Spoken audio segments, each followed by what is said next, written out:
वृद्धावस्था आने के पहले, मृत्यु अवस्था आने के पहले, चलो वृद्धावस्था का तो समय हमें पता है कि शरीर की वृद्धावस्था लगभग इतने वर्ष बाद आ जाएगी, लेकिन मृत्यु अवस्था तो 1 सेकंड के बाद भी आ सकती है। इसलिए हमारा ये जो वर्तमान समय चल रहा है ये भगवदाकार वृत्ति से युक्त होना चाहिए। वृद्धावस्था के आने के पहले भगवत प्राप्ति कर ले, ये बात तो समझ में आ जाती है कि 60, 70, 75, 80 इसी को वृद्धावस्था कहते हैं। आजकल तो 60, 70 में राधे श्याम हो जाता है। अब तो जवाने नहीं समझ में आते कि जवान कौन है भाई, कैसे समझ में आएंगे जवान। 15-16 की अवस्था है। आप अभी सुने थे प्रश्न उत्तर में, एक ने कहा हमें बहुत निगेटिव विचार आते हैं। तो भैया ये तो पाप का लक्षण है। आप पाप कर्मों से अपनी वृत्ति को हटाइए, नहीं तो नकारात्मक सोच आपको नष्ट कर देगी। क्या करते हो तुम? उनका 5 बार हस्तमैथुन नियम से रोज करता हूं।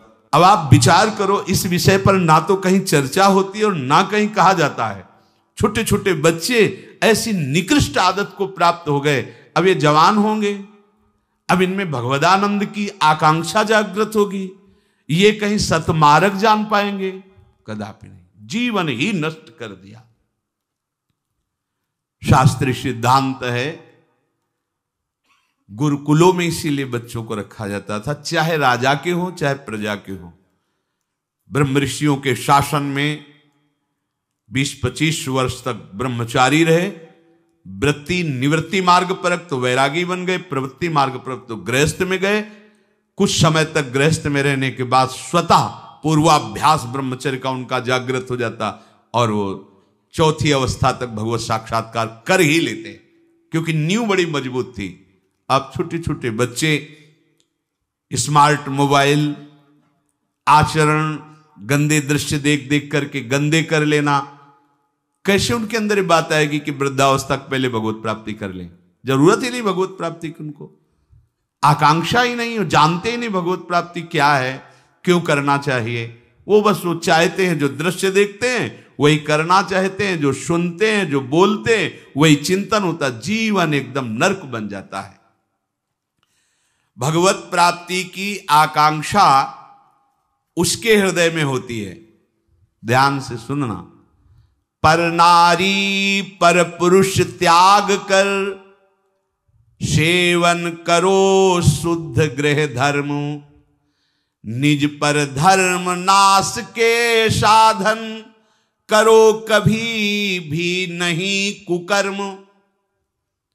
यदि आपको इसी जन्म में उत्तम स्थिति को प्राप्त करना है तो चाहे गृहस्थ हो चाहे विरक्त हो, कभी भी ये विरक्त आश्रम वाले को माताओं बहनों की तरफ कुदृष्टि से भी नहीं देखना चाहिए। कुदृष्टि भोग भावना। जननी सम जानहि पर नारी, धन पराय विस्ते विष भारी, जिन्हि राम तुम प्राण प्यारे, तिनके मन शुभ सदन तुम्हारे। मातृवत पवित्र भाव।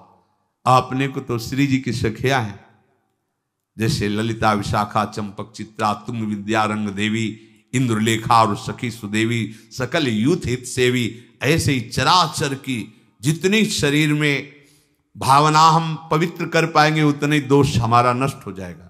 ये जितनी स्त्री शरीरधारी, ये सब मेरी प्यारी जी की लाडली सहचरिया है, इनके चरणों में प्रणाम। बस जो चाहे आपन कल्याणा, सुजस सुमत शुभ गति शुभ नाना, सो परनार लीलार गोसाई, तजौ चौथ के चंद की नाई। विरक्त उपासक को माताओं बहनों से आंख मिलाकर कभी बात नहीं करनी चाहिए। उनके मुख की तरफ, उनके चरणों की तरफ देखो, चाहे बच्ची हो, चाहे यौवन अवस्था, चाहे वृद्धावस्था की हो।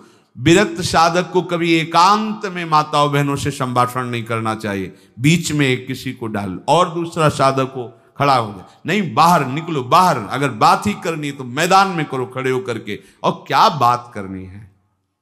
हम भगवत प्राप्ति के मार्ग में चले, हमें क्या बात करनी है? बहुत सावधान रहना चाहिए। गृहस्थ धर्म के उपासक को यदि ब्याह हो गया है तो अपनी पत्नी से वो भी धर्मानुकूल, पशुवत व्यवहार नहीं। और पर स्त्री की तरफ तो दृष्टि ही ना करे भोग वृत्ति की, अगर की तो सारे सुकृत नष्ट हो जाएंगे, चाहे वो स्त्री शरीर चाहे वो पुरुष शरीर हो। इसलिए पर नारी पर पुरुष त्याग कर। पर ये सत्संग जिनके कानों में नहीं पहुंचता है, शास्त्र स्वाध्याय नहीं करते हैं, वो इसे मनोरंजन समझने लगे, इसे धर्म नहीं समझते, वो इसे मनोरंजन समझ। क्या इसमें बिगड़ जाता है? जो शास्त्र हैं उनका स्वाध्याय कभी करते नहीं। अब उनको जो समय मिलता है तो नौटंकी नाटक सिनेमा देखते हैं, जिनमें यही सब की पुष्टता होती है, इसी की बाहुल्यता होती है, वही दृश्य देखते हैं। ना तो कभी भगवत प्रेमी महात्माओं की चरण रज में बैठ करके सत्संग सुना, ना शास्त्र स्वाध्याय किया, तो मनमानी आचरण बढ़ते रहते। कैसे भगवत प्राप्ति की बात आएगी कि जरा मरण मोक्षाय। अगर गृहस्थ धर्म में है तो शुद्ध कर्म करे, जो उसके शास्त्र अनुकूल वर्णन किए गए, वो भी सत्संग से ही पता चलेगा शुद्ध कर्म क्या है, अशुद्ध कर्म क्या है। जो दूसरे के धर्म का नाश करता है, कुकर्म करता है, वो कभी साधन मार्ग पर कैसे चलने की सोच सकता है? अगर कहीं उनके अंदर थोड़ी श्रद्धा भी बनती है तो भूत प्रेत की पूजा करता, करता जो तामस व्यवहार, अंडे मांस शराब उड़ाता, चोरी का करता व्यापार, रखता मन में वैर द्वेष मद, करता जो हिंसा व्यभिचार, होता घोर प्रेत वो, पाता असहनीय यातना अपार। जरा मरण मोक्षाय नहीं, वो प्रेत बनेगा। प्रेत योनि किसको प्राप्त होती है? तो बोले जो भूत प्रेतों की पूजा करते हैं, जो अंडा मांस शराब ये सब खाते पीते हैं, दूसरे के धन को जो चोरी करते हैं, मन में वैर द्वेष अहंकार रख करके जो हिंसा करते हैं, और पर स्त्री से जो व्यभिचार करते हैं, वो घोर प्रेत योनि को प्राप्त होता है। इसका प्रमाण धुंधकारी है, पढ़ के भागवत में देख लेना। प्रेत योनि को प्राप्त होता है। ऐसे प्रेत स्वभाव वाले कैसे जरा मरण मोक्षाय के मार्ग का अवलंबन लेंगे? इसलिए तामस वस्तु नशीली, जूठन से रखो परहेज विराग, माता पिता देवता गुरु का, गुरुजन का न करो अपमान, सुख पहुंचाओ सबको संतत, मन में रख श्रद्धा सम्मान। कोई भी नशा भगवत प्राप्ति के मार्ग में चलने वाले उपासक को नहीं करना चाहिए। बैठा लो। आजकल ये भी बहुत सूक्ष्मता से साधन मार्ग वालों को गिराने के लिए प्रवेश कर गया है कि थोड़ी सी भांग खा लो, बस भगवदानंद में डूब जाओगे, या एक दो चिलम फूंक लो, या अमुक अमुक अमुक।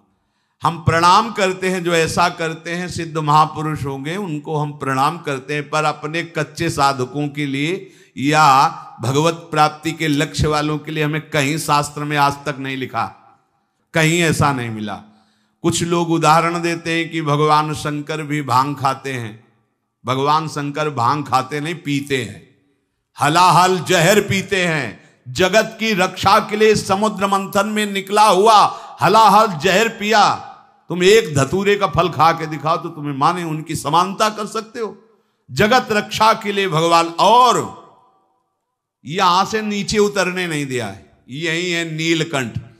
तुम एक घूंट पानी आरोक के दिखाओ, एक बूंद पानी चला जाए, खोक खोक करते रहोगे। पूरा हलाहल जहर समुद्र मंथन का यह आरोक लिया है, इसलिए नीलकंठ भगवान उनको कहा गया।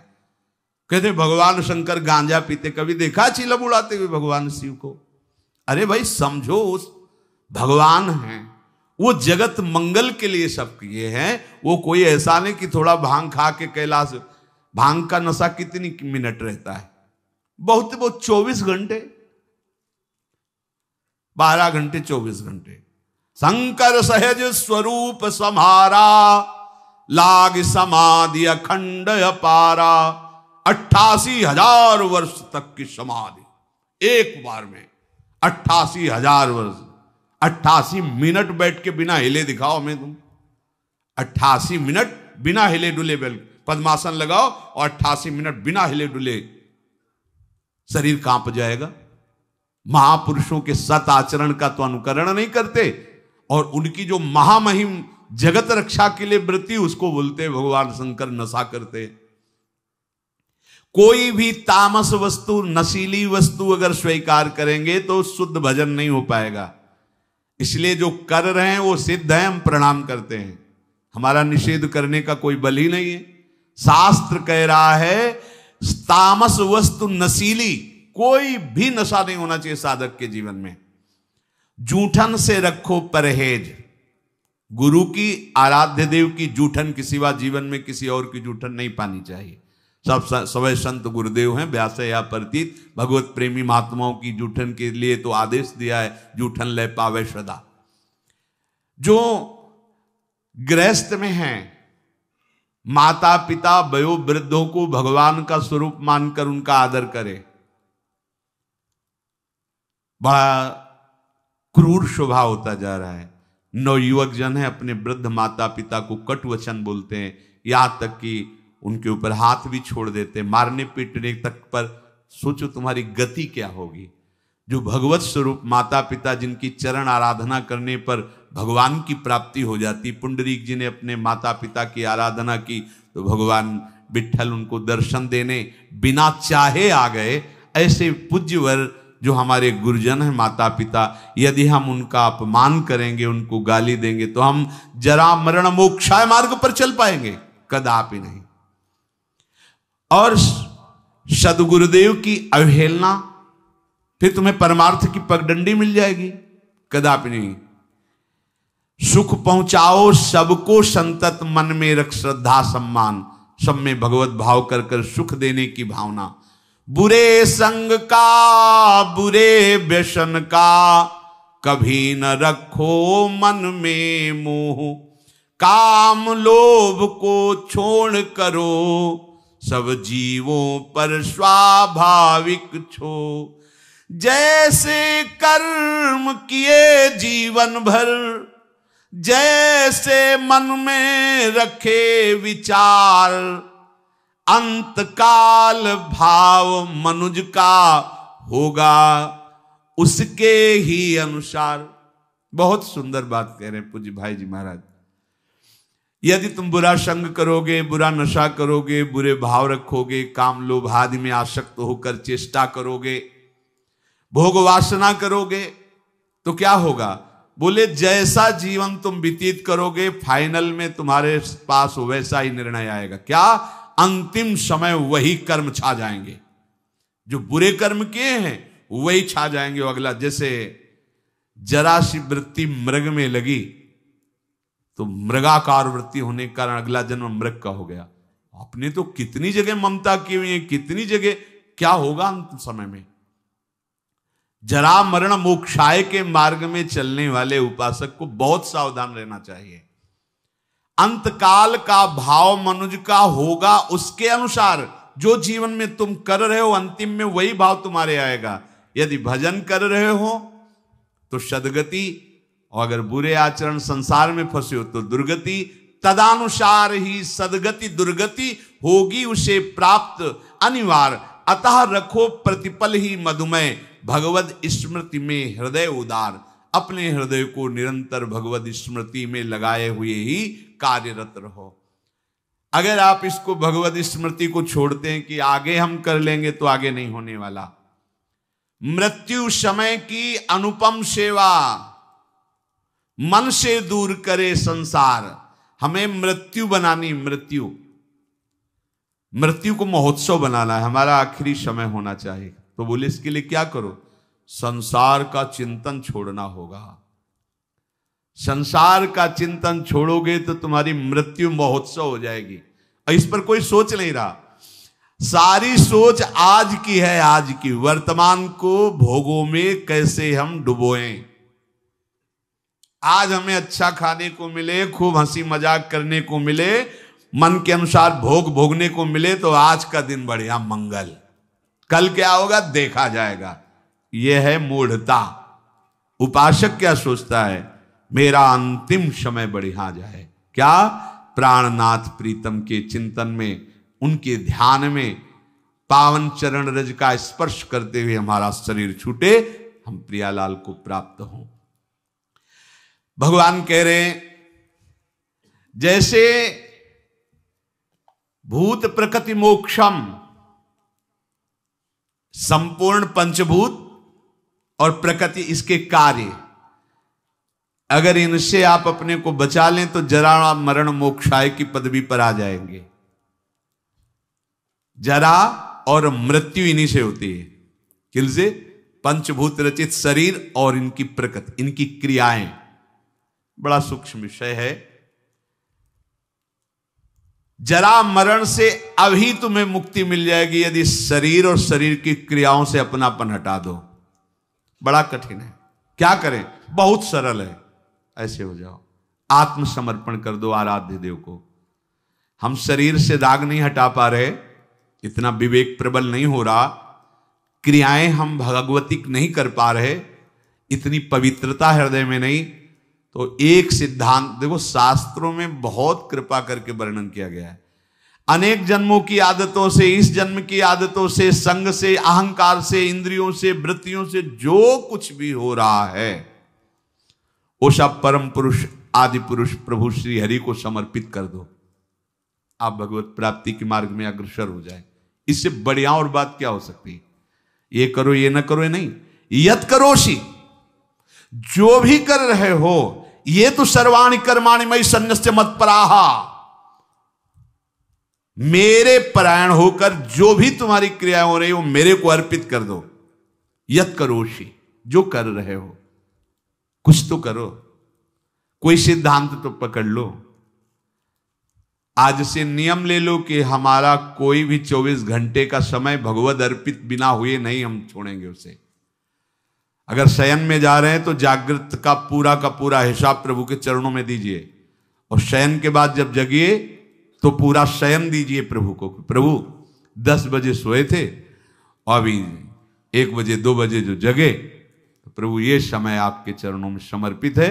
इसमें जो हम नींद में हुए या जो भी नाम जप किया, जो प्रभु आपके चरणों में। अब फिर सुबह जागृत में ये विचार करते रहो, ये क्रियाएं सब प्रभु की प्रसन्नता के लिए हो रही।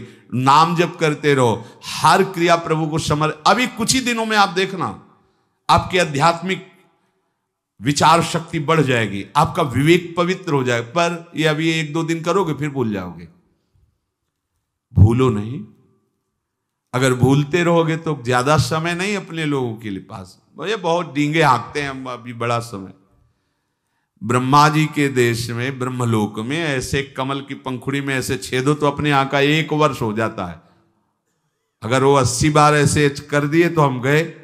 80 साल ही होगी वो तो तुम्हें, 60, 70, 80, 85 कितनी उम्र है। बहुत जल्दी तत्पर हो जाओ। पर सब कोई तत्पर नहीं होगा, सब तत्पर हैं यहाँ जगत सजाने में। अरे हम जगत सजाने के लिए नहीं आए, हम जगदीश को पाने के लिए आए। ये हृदय का चिंतन बदलो, क्योंकि ये जरा मरण स्वरूप में नहीं होते, ये शरीर में होते हैं। अब स्वरूप का परिचय ही नहीं।